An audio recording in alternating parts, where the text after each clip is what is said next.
공개 기출문제 제6회 합니다. 스프레시트 일반 21번 부분합을 실행했다가 부분합을 실행하지 않은 이전 상태로 되돌리려면 이때 올바른 방법은 무엇일까요? 바로 모두 제거를 해야 되는데 바로 부분합 대화 상자 안에서 모두 제거를 누르면 됩니다. 그러면 봅시다. 지금 이 창을 보시면 이런 부분합을 내왔는데 이 부분합을 요약해 보면 부분합을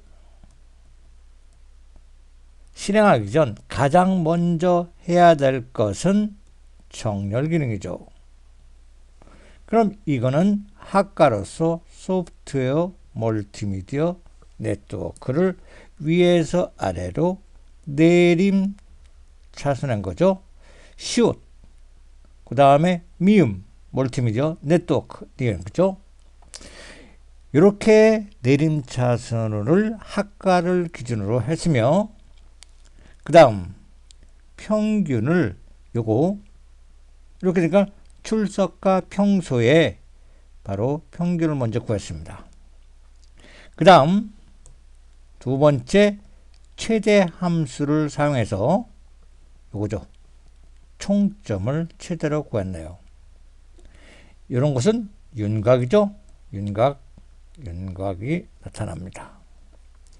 그럼 이와 같이 부분합을 만들어 봅니다. 먼저 학과 클릭하시고 데이터에 가셔서 요거죠. 히읗, 니은 내림차순을 합니다. 그 상태에서 부분합을 누르시고 학번이죠. 요거 학번이 아니라 학과로 바꿔주시고 그 다음에 할 일은 평균이죠. 평균. 그 다음에 평균을 출석과 평소만 체크하시고 나머지는 해제해 주시며 확인. 다시 부분합 들어가셔서 이번엔 평균을 최대로 바꿔놓고 다 해제하시고 총점만 체크합니다. 그 다음에 두 번째 할 일은 요거죠. 새로운 값으로 대치를 해제해야지만 평균이 그대로 살아있고 그 위에 최대값이 표시가 되죠. 됐죠? 그 다음에 원위치 한다. 이게 바로 부분합 가셔서 요걸 모두 제거를 클릭하면 원위치겠죠. 그래서 정답은 4번이 됩니다. 모두 제거를 하면 된다.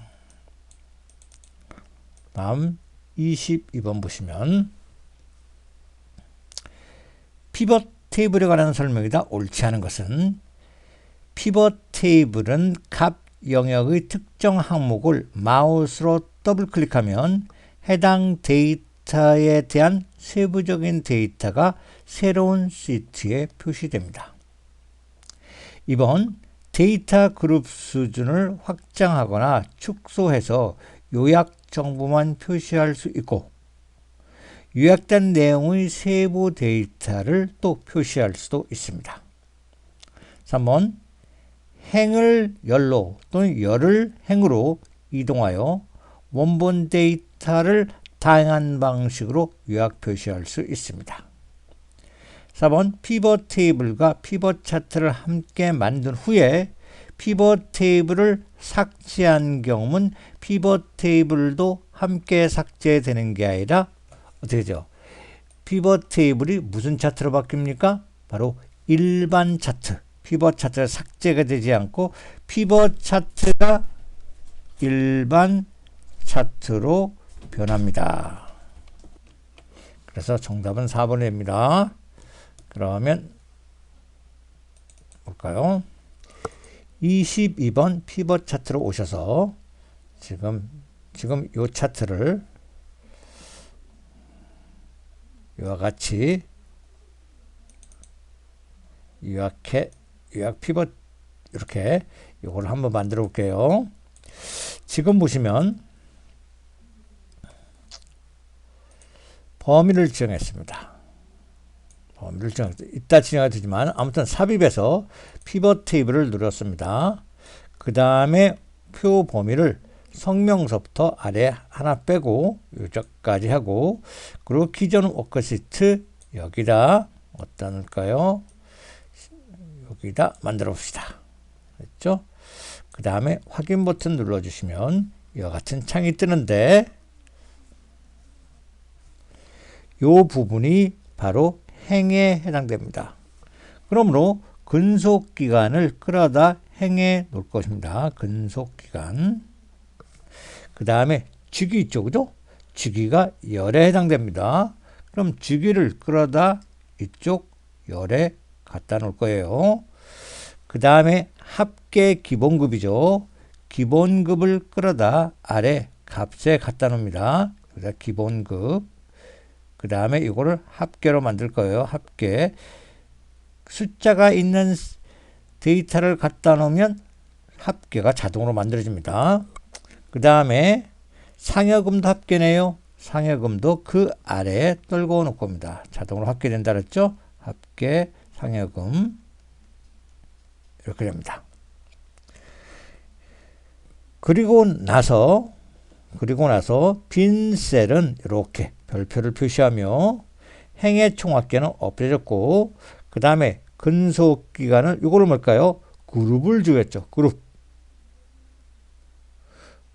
그룹을 지정한 상태가 됩니다. 이런 피벗 테이블 작성을 해볼게요.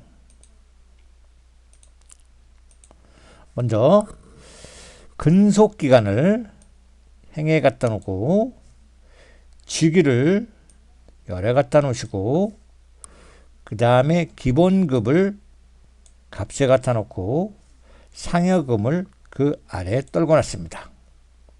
그 다음에 요 행 레이블을 근속기간이라 바꿔주고, 열 레이블은 열은 주기로 바꿔줬습니다. 그 다음에 요거죠? 요걸 정확히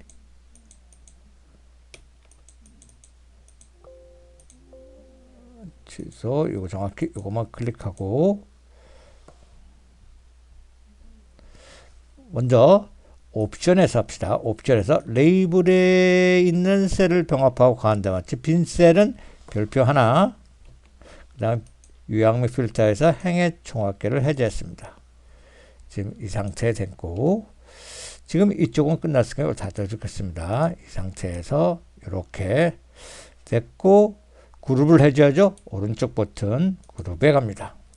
그래서 시작값은 1이고, 요 1 있죠. 끝값은, 최대값은, 끝값은 20이고, 얼마씩 커졌어요? 4씩 커졌네요. 그죠? 4. 그래서 요거를 1로 바꾸시고, 20으로 바꾸시고, 4씩 커졌습니다. 확인 버튼 눌러서 4씩 커지는 5씩 커졌네요. 다시 바꿀게요. 요거를 5로 바꿔볼까요? 5 확인. 그래서 이렇게 그룹이 됐죠. 그 다음에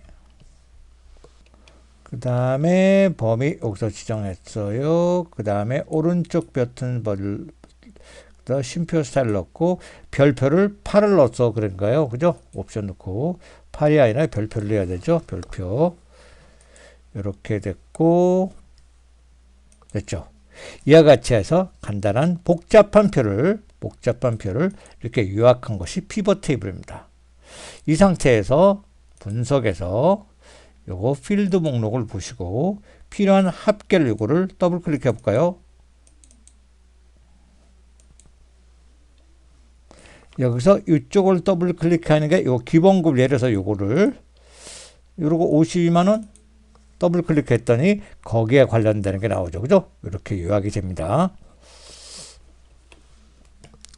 그래서 특정 영역의 항목을 마우스로 더블 클릭하면, 예를 들어서 이걸 더블 클릭하면, 이거를 더블 클릭하면 해당 데이터에 대한 세부적인 데이터가 시트로 표시된다고 아까 보여줬죠.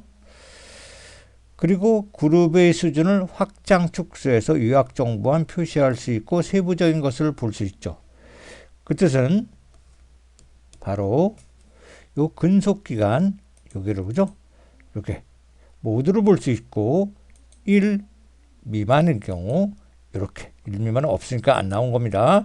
예를 들어서 5 이렇게 할 수 있죠. 그죠? 이런 식으로 할 수 있다는 뜻입니다. 원위치 모두 확인 이렇게 됩니다. 그리고 행을 열로 열을 행으로 바꾸기 위해서는 요거 열을 예를 들어서 값을 행 쪽으로 갖다 놓을까요? 이런 식으로 바뀝니다. 그죠? 주기도 밑으로 갖다 놓을까요? 이런 식으로 바뀝니다. 이런 식으로 옮겨줌으로써 우리가 원하는 분석 작업을 활용할 수 있다는 뜻입니다.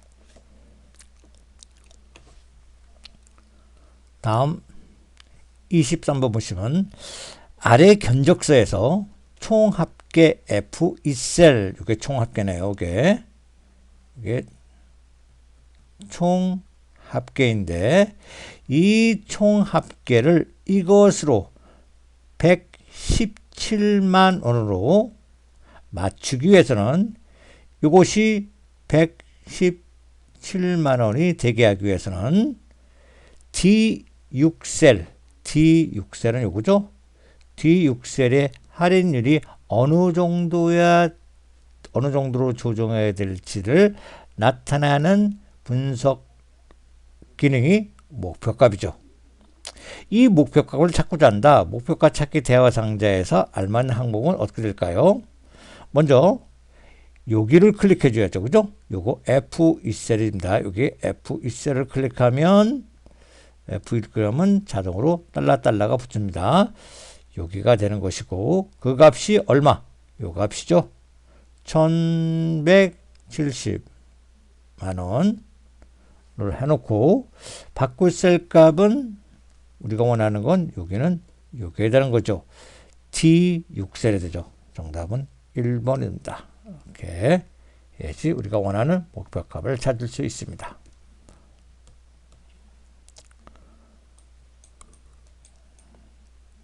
(24번) 보시면 엑셀에서 오름차순 정렬에 대한 설명이다. 옳지 않은 것은 날짜는 가장 이전 날짜가 오름차순이라는 이렇게 작은 값이 먼저고 올라가니까 큰 값은 나중에 된다 뜻이죠. 날짜는 가장 이전 날짜가 작은 값이죠. 작은 값 이게 될 테고 가장 큰 날짜가 큰 값이 되니까 오름차순 정렬이 되는 것이죠. 그 다음에 논리값은 true는 1에 해당되고 false는 0에 해당되죠. 이거는 거꾸로 됐죠. 그죠? 오름차순은 작은 값이 먼저니까 이렇게 바뀌었어요. 논리값의 경우는 false가 우선되고 0의 값, 그 다음에 true 값, 1의 값이 나중에 된다. 이렇게 해야 됩니다.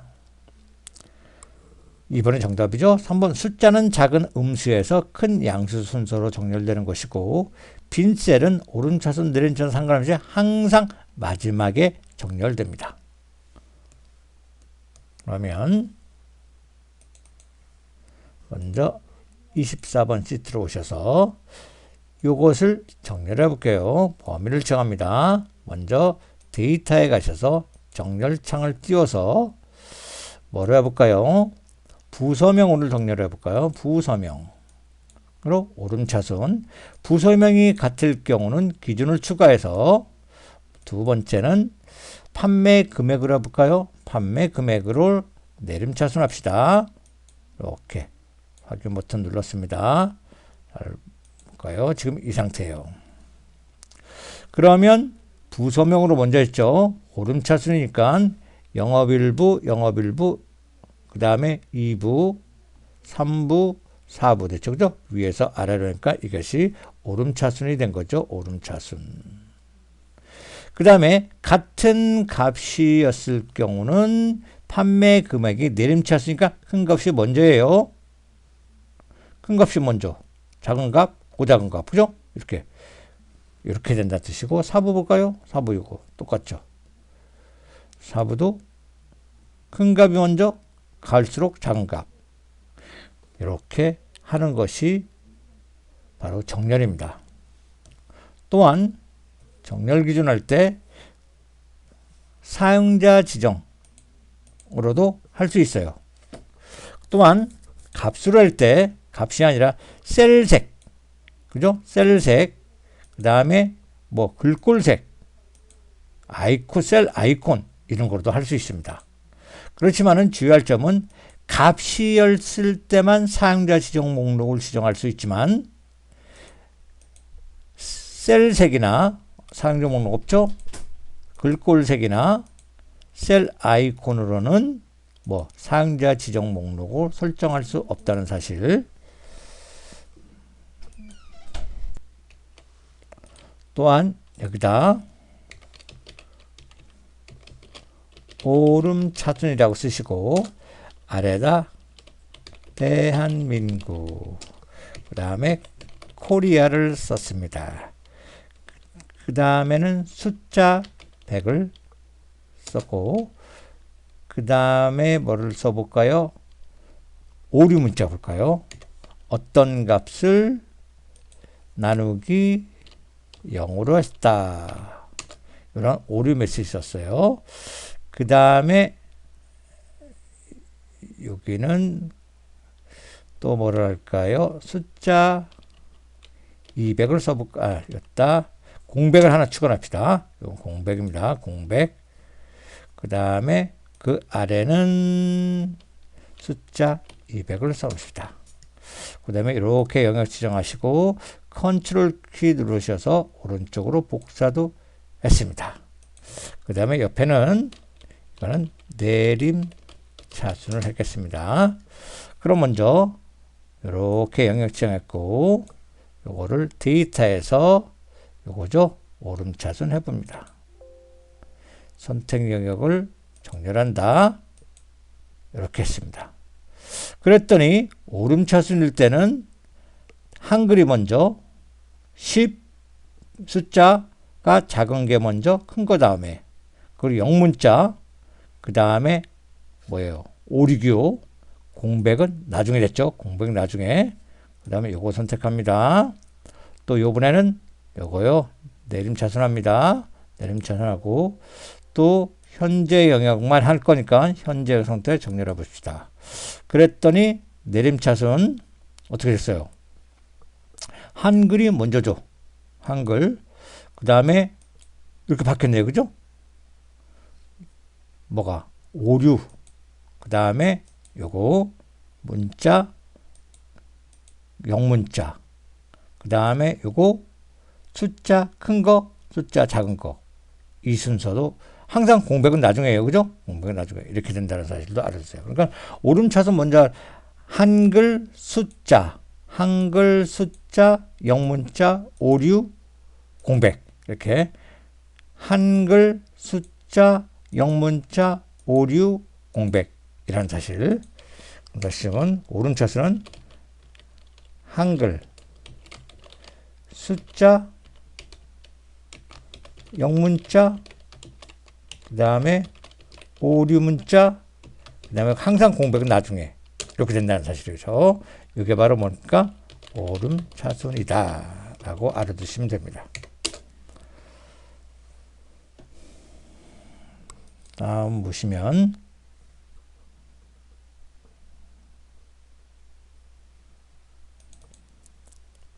25번 볼까요?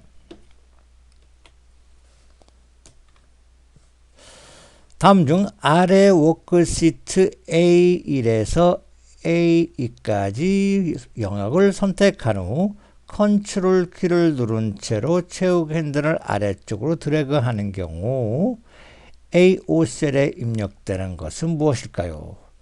컨트롤 키를 누르면 두 개의 값이 어떻게 될까요? 복사하게 되는 건 10과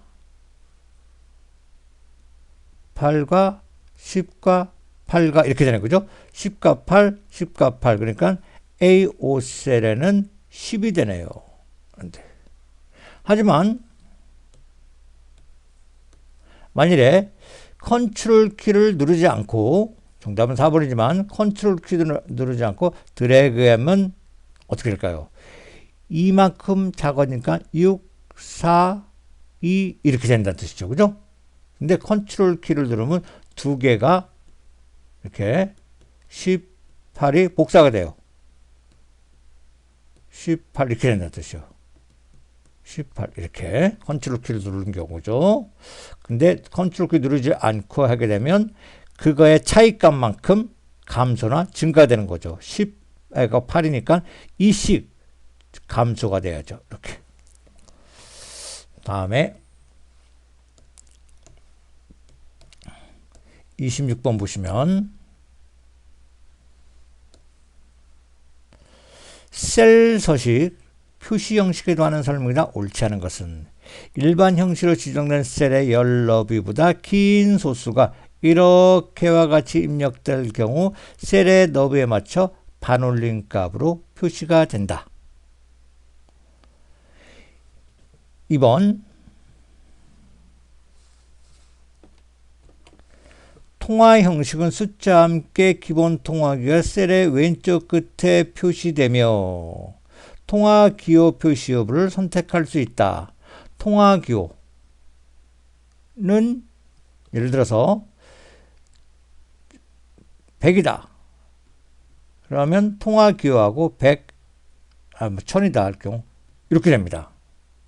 근데 셀의 왼쪽에 표시되는 거 이렇게 예를 들어서 이렇게 하고 1000 이렇게 표시되는 건 회계 기호를 때 회계 기호일 때 이렇게 됩니다. 통화 기호는 바짝 붙어져요. 그래서 2번이 틀렸습니다. 3번 회계 형식의 경우 음수 표시 형식은 별도로 지정할 수 없고 입력된 값이 0일 경우에는 회계 형식은 이렇게 하이픈 표시로 표시됩니다. 숫자 형식은 음수 형식을 빨강색으로도 지정할 수 있습니다. 다음 27번 볼까요?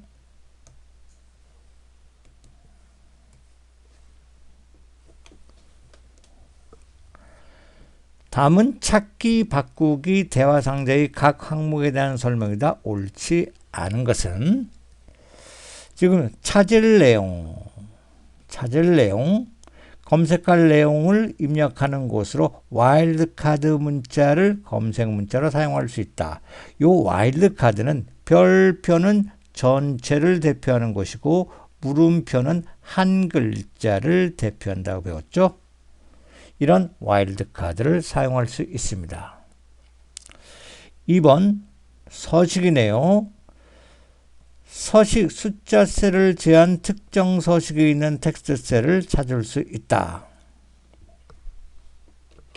요 부분이 그런데 요 서식에는 숫자 셀뿐만 아니라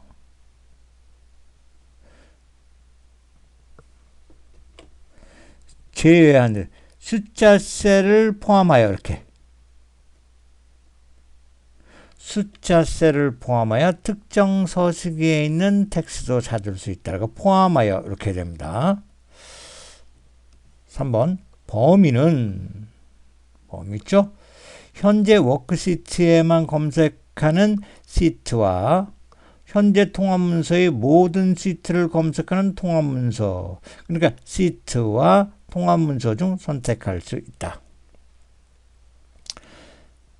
다음 4번은 모두 찾기는 검색 조건에 맞는 모든 항목들이 나열됩니다. 그 위에 대소문자를 구분하여 찾을지 전체 셀 일치 내용으로 찾을 것인지 전자, 반자 구분으로 찾을 것인지 이런 것이 있습니다. 28번을 보시면 아래 시트에서 C2에서 G3 C2 여기죠. 그 다음에 C2부터 G3 여기죠. 이 범위 영역을 참조하여 C5셀, C의 5셀 점수값 76에 해당하는 C6셀의 값을 C65를 학점을 넣고 싶다. 잡고 싶다. 이럴 때 표가 이렇게 열방향이죠. 열방향인데 수평이죠. H lookup 함수로 찾아야죠. H lookup은 문법이 찾을 값, 그 다음에 범위죠. 찾을 행번호, 그 다음에 정확한 일치의 값인 0일 때 정확한 일치의 값, 0, 2의 값 했을 때는 근사값이죠. 그럼 찾을 값은 76이니까 이게 바로 이 값에 76이 되려면 C의 5셀이 될 거고 C의 5셀, 콤마. 그것이 어떻게 될까요? 범위는 위에서부터 여기까지 범위죠. 그죠? 여기까지 범위니까 범위가 C2서부터 G3이 범위가 될 것이고 학점을 불러오는데 1행은 점수고 2행이 학점이죠. 그래서 2를 써주시고 76이라는 것은 70이 없어요. 정확한 일체값 0을 쓰면 안 되죠. 0은 false라는 거니까 false로 써면 안 되죠. false가 아닌 0, 2의 값, true값을 써줘야죠. true값, 그죠? 그래서 정답은 3번이 되는 것이죠. 그럼 볼까요?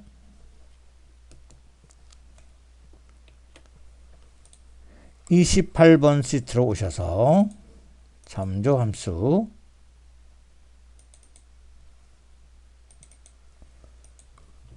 지금 여기죠? 여기다 클릭하시고 는 H lookup 탭키 누르고 fx 누릅니다. 찾을 값은 요거죠. 그 다음에 찾을 값이 있는 거 여기서부터 여기까지 범위죠. 그 다음에 2번에 학점을 갖고 오니까 2번을 쓰고 여기다 만일에 정확한 일체값 0을 썼어요. 그럼 잘 보세요. 0을 썼습니다. 이런 값이 됩니다. 값이 찾을 수 없다는 뜻이죠. 왜 그럴까요? 아까 여기 0이라는 것은 정확한 일치의 값을 찾아요. 일치의 값을 찾는 것인데 76이라는 것은 이사했지 여기에 76이 없어요. 그죠? 그래서 이런 오류 메시지가 나타납니다. 그래서 이럴 때는 바로 여기에서 0을 지우고 0, 2의 값 1을 쓰입시다. 엔터. 나왔죠. 그죠? 자기 자신 76은 여기 있어요. 자기 자신보다 작은 값에 가까운 C의 일체는 2번행 C가 여기에 출력된다는 뜻입니다.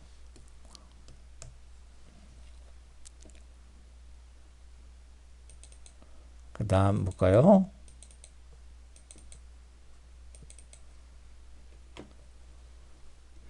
(29번) 조건부 서식 설정을 위한 새 서식 규칙의 대화 상자에서 규칙 유형 항목에 해당되지 않는 것은 무엇일까요? 이미 날짜를 기준으로 셀 서식 설정이라는 것은 없습니다. 셀 값을 기준으로 모든 셀의 서식 지정 있고 다음을 포함하는 셀만 서식 지정, 고유 또는 중복값만 서식 설정 이런 것이 있습니다. 바로 29번 조건부 서식 오셔서 홈 탭에 조건부 서식에서 새 규칙 들어가서 이렇게 규칙 유형이죠. 여기 보시면 바로 규칙 유형을 선택했어요. 그럴 때 여기 있죠. 셀 값을 기준으로 모든 셀의 서식 지정 이런 게 있고 그럴 경우는 이와 같은 셀 값을 기준으로 모든 셀의 서식 지정해서 최소값, 최대값 이런 유형으로 할 수 있습니다. 그 다음에 다음 두 번째 다음을 포함하는 셀만 서식할 때니 범위가 되는 해당 범위 이런 게 나오죠. 그죠? 여기서부터 여기까지 범위 뭐 이런 거. 그 다음에 상위 또는 하위값 설정. 상위 10위 안에 드는 거를 찾는다. 뭐 퍼센트를 줘서도 찾을 수 있고, 그 다음에 평균보다 크거나 작은 값. 그렇죠? 그죠? 이런 거 찾을 수 있고, 고육 또는 중복값만 지정할 수도 있고, 중복, 고육, 그죠?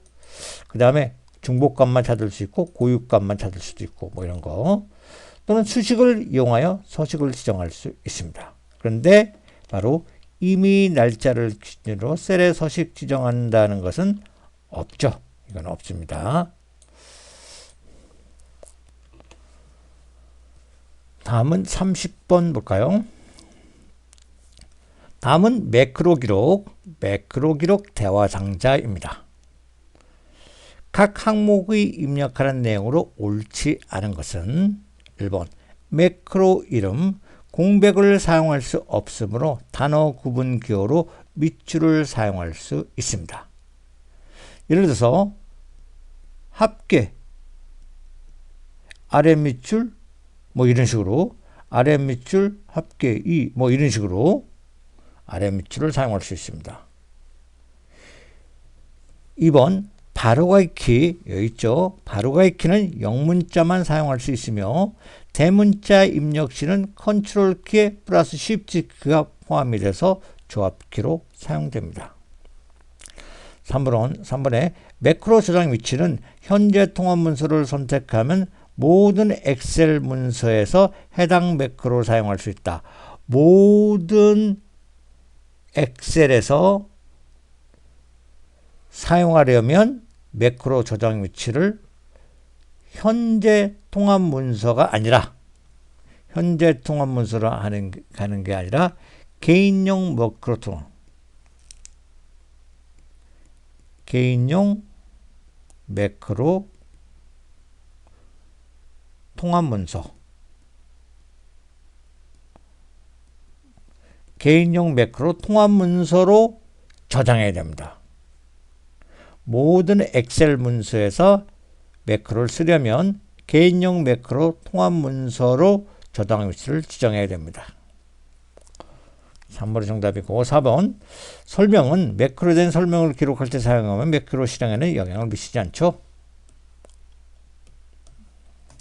다음 계속해서 또 매크로 또 나오네요. 매크로 대화 상자에 대한 설명이다. 옳지 않은 것은 매크로 이름을 선택한 후 실행 단추를 클릭하면 매크로가 실행되죠. 한 단계씩 코드 실행을 하면 비주얼 베이직 편집기가 떠서 그 실행 과정을 단계별로 확인할 수 있고 만들기 단추를 클릭하면 빠른 실행 도구의 매크로 실행 명령을 추가할 수 있다. 이게 있나요? 이것은 매크로 대화 상자와 관련이 없습니다. 또한 옵션 단추에는 매크로 바로가기를 수정할 수 있습니다.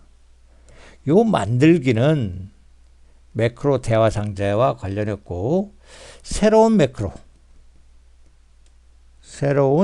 매크로를 만들 때 매크로를 작성할 때 새로운 매크로 작성 시에 만들기가 있습니다.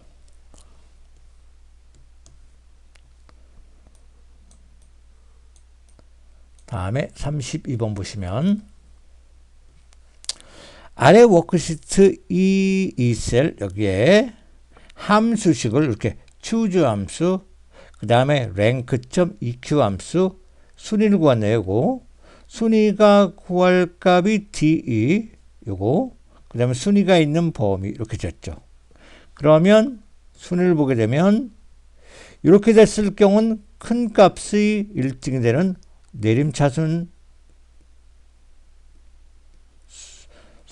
내림차순으로서 순위를 구하는 것이죠.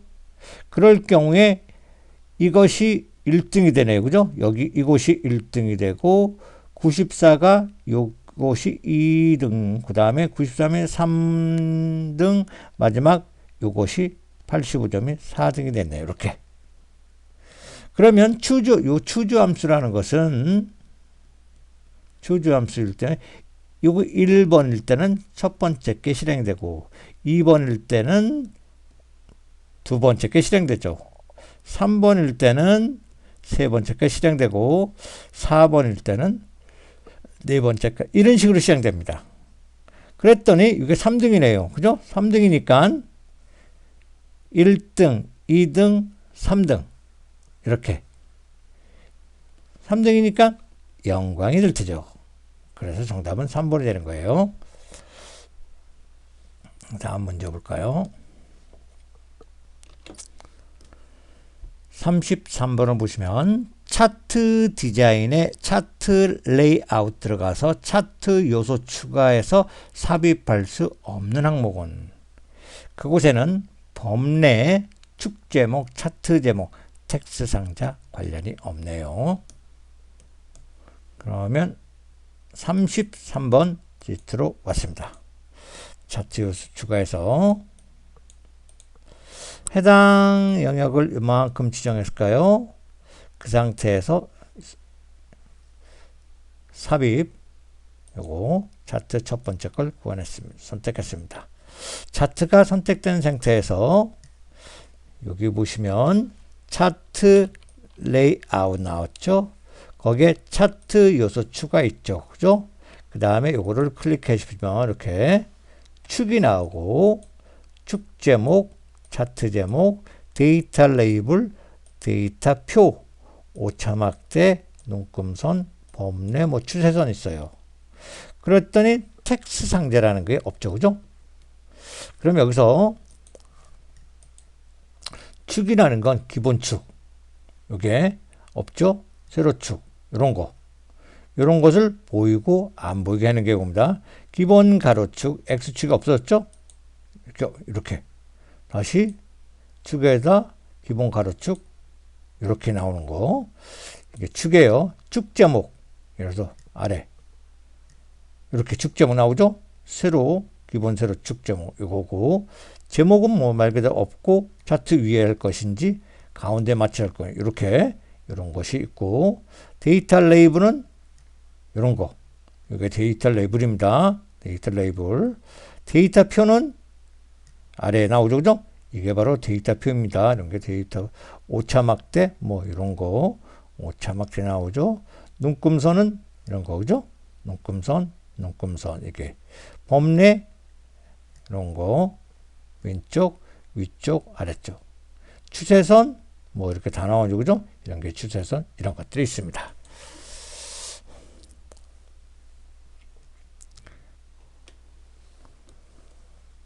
다음에 34번 수식의 잘못된 인수나 피연산자를 사용했을 때 사용되는 것은 잘못된 인수, 잘못된 값, 잘못된 수치, 값, 잘못된 값, 잘못된 수치 이런 것은 영어로 value를 하죠. 그래서 정답은 4번 value입니다. 요거 divide는 나누는데 0으로 나눈 것. 그죠? 어떤 것을 0으로 나눴을 때 0으로 나눌 수 없죠. 그죠? 이럴 때 오류 나타나고 요거 넘버는 숫자란 뜻이죠. 넘버. 요 숫자가 필요한 곳에 숫자의 잘못된 값을 입력했을 경우 이런 것이 나오고 또는 범위를 초과했을 경우 범위가 초과됐을 경우 이런 매치가 합니다. 네임은 이름이죠. 이름이니까 함수 이름이 잘못 썼을 경우 또 셀 이름이 지정되지 않은 정의되지 않은 이름을 사용한 경우 이런 메시지가 나타납니다. 다음에 35번 볼까요?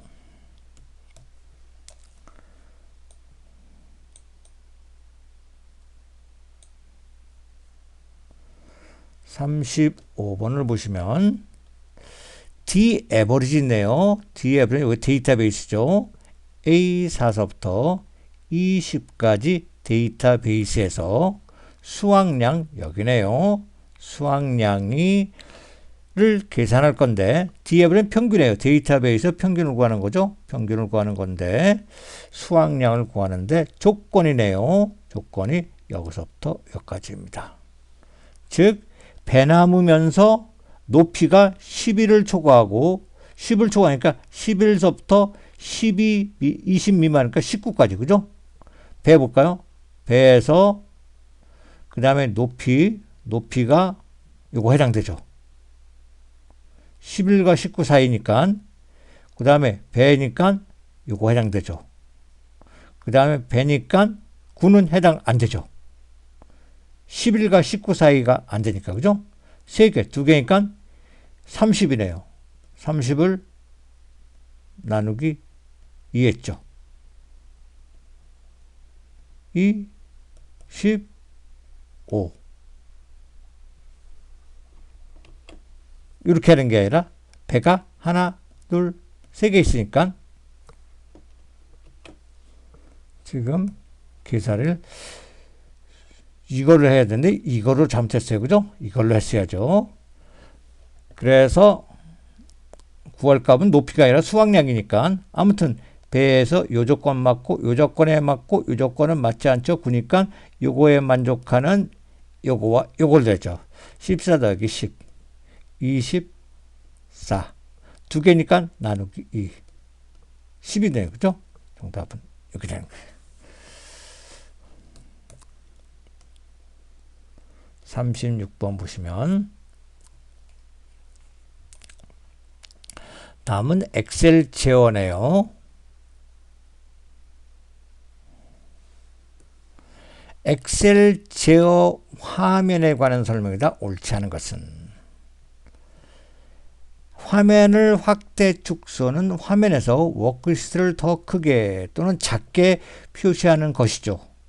실제 인쇄에도 설정된 화면 크기가 인쇄되는 게 아니죠. 단지 화면으로 크거나 작게 보이는 거지 그게 인쇄에 적용되지는 않습니다. 1번의 정답이죠. 2번 리본 메뉴는 화면의 해상도와 엑셀 창의 크기에 따라 다른 형태로 표시될 수 있습니다. 워크시트에서 특정 영역을 마우스로 드래그하여 블록을 설정한 후 선택 영역 확대 축소를 클릭하면 워크시트가 확대 축소되어 블록으로 지정된 영역이 전체 창에 맞게 보여집니다. 리본 메뉴가 차지하는 공간 때문에 작업이 불편한 경우 리본 메뉴 활성 탭 이름을 더블 클릭하여 리본 메뉴를 최소화할 수도 있습니다. 다음 37번 볼까요?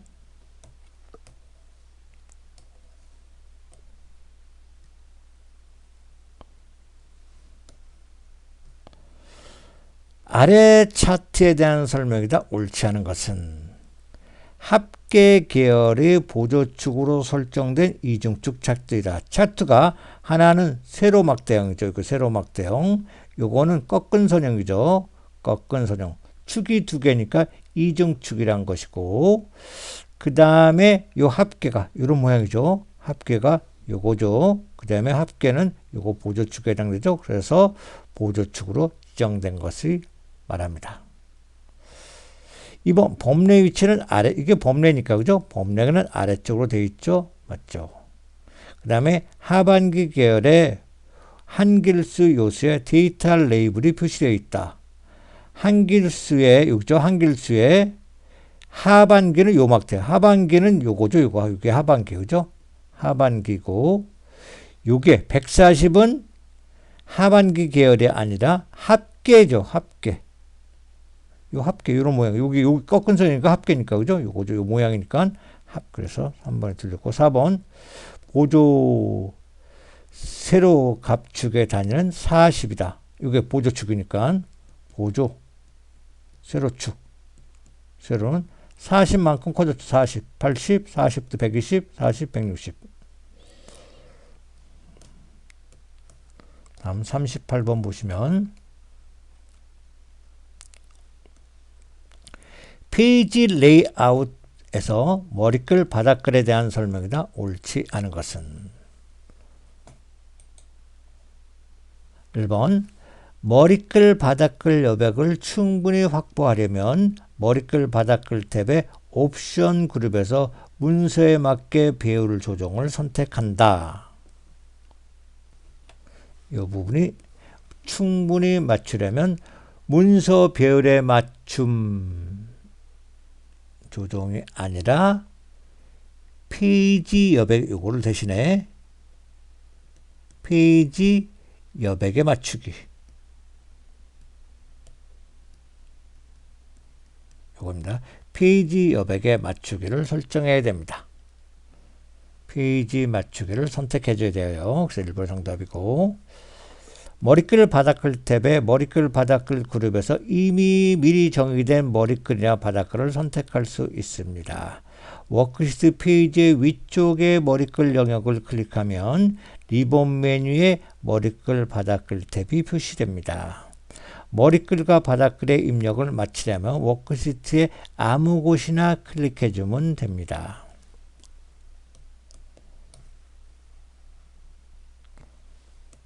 이번에는 페이지 설정의 시트 탭에 관한 설명이다. 옳지 않은 것은, 시트 탭에는 메모가 있는데 메모 시트에 포함된 메모 인쇄 여부와 인쇄 위치를 현재 시트에서 그대로 인쇄할 것인지 아니면 메모를 다 마지막 쪽에 몰아서 인쇄할 것인지 이런 기능이 있어요. 2번. 눈금선은 시트의 회색으로 표시된 셀의 눈금선 인쇄 여부를 지정해 주는 것입니다. 3번. 인쇄 영역은 특정 부분만 인쇄하기 위해 범위를 지정하며 인쇄 영역 내에 포함된 숨겨진 행과 열도 인쇄되지 않는다. 안 된다. 숨겨진 행과 열은 인쇄가 안 됩니다. 4번. 간단하게 인쇄는 워크시트에 입력된 차트나 도형, 그림 등의 모든 그림을 제외합니다.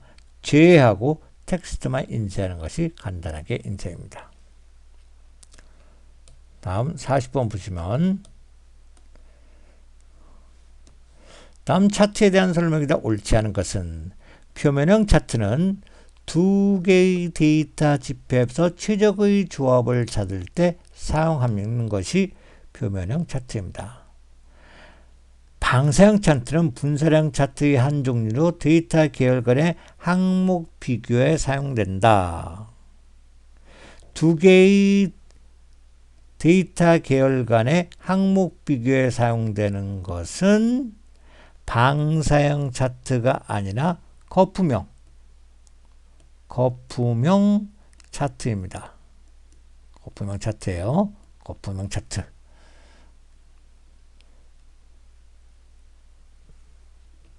그래서 2번이 정답이고, 분사형 차트는 데이터의 불규칙적인 간격이나 묶음을 보여주는 것으로 주로 과학이나 공학용 데이터 분석에 사용됩니다. 4번. 이중축 차트는 특정 데이터의 값이 다른 데이터 계열의 값과 현저하게 차이가 나거나 또는 데이터 단위가 다른 경우에 주로 사용됩니다.